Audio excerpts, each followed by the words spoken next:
നോക്കൂ, യേശു ക്രിസ്തു അല്ലെങ്കിൽ യഹോവ ഭൂമിയിൽ രക്ഷകനായി വരുന്നതിന് മുൻപ്, ഇങ്ങനെ കന്യകയിൽ ഉൽപ്പാദിതമായി വരുന്നതിന് മുമ്പ്, ഒരു ശരീരമെടുത്ത് വരുന്നതിന് മുമ്പ് ഒരടയാളം കൂടെ പറഞ്ഞിരുന്നു. ലോകത്തെ ക്രിസ്ത്യാനികളെന്ന് പറയുന്ന, ട്രിനിറ്റി പറയുന്ന എല്ലാ മനുഷ്യരെയും നിങ്ങളത് ശ്രദ്ധിക്കുക.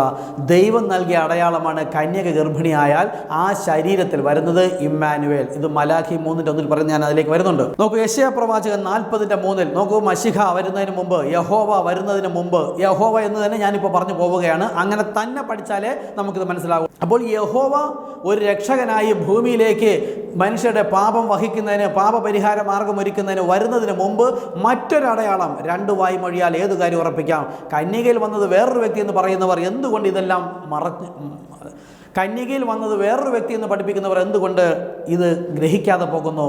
അവരുടെ ജ്ഞാനത്തിൽ ആശ്രയിച്ചുകൊണ്ട് മാത്രം. നോക്കൂ, യെശയ്യാ പ്രവാചകൻ 40:3 കേട്ടോ, ഒരുത്തൻ വിളിച്ചു പറയുന്നത്, മരുഭൂമിയിൽ യഹോവയ്ക്ക് വഴിയൊരുക്കുവിൻ, നിർജ്ജന പ്രദേശത്ത് നമ്മുടെ ദൈവത്തിന് പെരുവഴി നിരപ്പാക്കുവിൻ. ആർക്ക്? വ്യക്തമായി വേണം കുറിച്ചെടുക്കുക. ദൈവത്തിന് പെരുവഴി ഒരുക്കുവിൻ.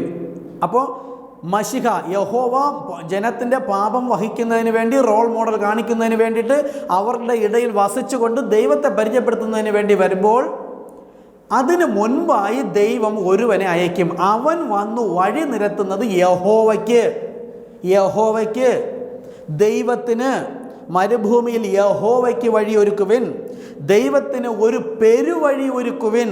ദൈവത്തിന് അടുത്ത്, എല്ലാ താഴ്വരയും നികന്നും എല്ലാ മലയും കുന്നും താണും വരേണം, വളഞ്ഞത് ചൊവ്വായും ദുർഘടങ്ങൾ സമമായും തീരേണം. ഇതിൻ്റെ ആത്മീക വെളിപ്പാട് എന്താണെന്ന് അറിയാമോ? യഹോവ രക്ഷകനായി വരുന്നതിന് മുമ്പ് ഏലിയാ പ്രവാചകന്റെ ആത്മാവുമായി ഒരുവൻ വരുമ്പോൾ ഭൂമി മുഴുവനും വ്യത്യസ്തമായ ഉപദേശങ്ങളും വിശ്വാസങ്ങളും പ്രത്യാശകളും ആയിട്ട് ജനമിരിക്കും. എന്നാൽ പഴയ നിയമത്തിലെ പ്രവാചകന്മാരിലൂടെ ദൈവം പഠിപ്പിച്ചത് ഒരേ ഒരു വിശ്വാസം, ഏകദൈവ വിശ്വാസം, വ്യത്യസ്തമായ ഉപദേശമല്ല. അങ്ങനെ വിവിധമായി തെറ്റി നിൽക്കുന്ന, ഇത് പ്രധാനപ്പെട്ട കാര്യമാണ്. ഇന്ന് 2000 വർഷം കഴിഞ്ഞ് യേശു വരാൻ സമയമായപ്പോഴും നമുക്ക് ഒരേ ഒരു ബൈബിളേ ഉള്ളൂ, ഒരു വിശ്വാസം, ഒരു സ്നാനം, ഒരു കർത്താവ്, ഒരു പ്രത്യാശ, ഒരു കൈവപ്പ്, ഒരു കൂട്ടായ്മ, ഒരു സഭ എന്ന് പറയുമ്പോഴും നൂറുകണക്കിന് ആയിരക്കണക്കിന് വിശ്വാസവും പ്രത്യാശയും കൈവപ്പും കൂട്ടായ്മയും അപ്പം നുറുക്കലും സ്നാനവും ഒക്കെ ആത്മാവും വ്യത്യസ്തമായ ഒരു ഉപദേശം നിൽക്കുന്നു. ഇതിനെല്ലാം യഥാസ്ഥാനത്താക്കണം. ഇപ്പോഴും അതാണ് ഞാനിപ്പോൾ പറഞ്ഞുകൊണ്ടിരിക്കുന്നത്. ഈ തൃത്വം മാത്രം കേട്ടുകൊണ്ടിരിക്കുകയല്ല. ഇതിൽ വാസ്തവമുണ്ടെങ്കിൽ നിങ്ങൾ ക്രിസ്തുവിനോട് ഏകാഗ്രത നിർമ്മലതയും ഉള്ളവരായിരിക്കുക. സ്തോത്രം. യഹോവ വന്നാൽ ഒരു മന്ദിരത്തിലേക്ക് വരും. നോക്കൂ, ബുദ്ധിയിൽ പഠിച്ചിരുന്നു. യേശു വരുന്ന സമയത്തുള്ള പരീശന്മാർ, ശാസ്ത്രിമാർ തലനാരിഴ കീറി ബുദ്ധിയിൽ പഠിച്ചിരുന്നവർ വിചാരിച്ചു മന്ദിരം യെരുശലേം ദേവാലയം, യഹോവ വന്നാൽ യെരുശലേം ദേവാലയത്തിൽ വരും, അതാണ് മന്ദിരമെന്ന്. എന്നാൽ അതല്ല ദൈവത്തിൻ്റെ വെളിപ്പാട്. മന്ദിരമെന്നാൽ ആ ആത്മാവായ ദൈവം ചുരുങ്ങി ഒരു ചെറു രൂപത്തിൽ, ഒരു മനുഷ്യ ശരീരത്തിൽ.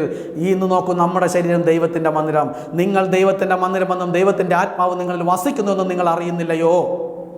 അതുപോലെ യഹോവ രക്ഷകൻ മശിഹ വരുമ്പോൾ അവൻ തൻ്റെ മന്ദിരത്തിലേക്ക് വരും. മന്ദിരം എന്ന് വെച്ചാൽ ഒരു ശരീരമെടുക്കുന്നത് കന്യകയിൽ നിന്നാണ്. ആ ശരീരമാണ് വചനത്താൽ സൃഷ്ടിക്കപ്പെടുന്നത്. അതിന് ഇട്ട പേരാണ് യേശു. ആ ശരീരത്തിൻ്റെ ഉള്ളിൽ വന്നത് ഇതേ ആത്മാവ്. അതാണ് ഗോഡ് വിത്ത് അസ്, ദൈവം നമ്മോടുകൂടെ. 2 ദൈവം. അപ്പോൾ യഹോവ മനുഷ്യരുടെ രക്ഷകനായി വരുന്നതിന് മുൻപ് ഏലിയാവിൻ്റെ ആത്മാവുമായി ഒരുവനായിരിക്കും. അവൻ വന്നെന്ന് വഴി നിരത്തിയാൽ അടുത്ത് വരുന്നത് യഹോവ.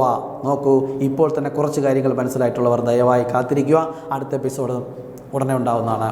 കർത്താവ് നമ്മെ അവരെ അനുഗ്രഹിക്കട്ടെ.